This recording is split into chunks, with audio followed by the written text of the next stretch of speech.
2021 թվականի ընտրություններն հետո Նիկոլ Փաշինյանը հասկացավ, որ միայն Սերժ Սարգսյանին եւ Ռոբերտ Քոչարյանին ընդդեմ երթալով 26 թվականի ընտրություններուն չի գնար հաղթել։ Հետևաբար մի քանի նոր հերոսներ ստեղծեց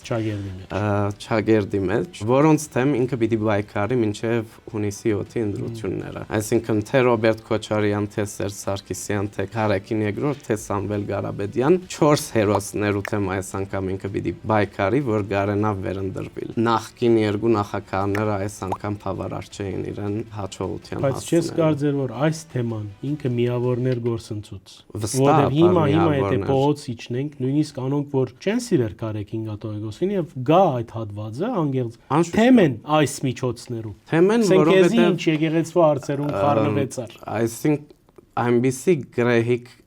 գրառումներ գնեք, որ վարչապետը եւ կորզողություններ հիմալ չներգոր թաթարած չեմ գիտեր վերջերս չեմ դեպիր գոր իր գրառումներուն, բայց մեթոդները, որ ինքը գիրարեց, ակնհայտ է, որ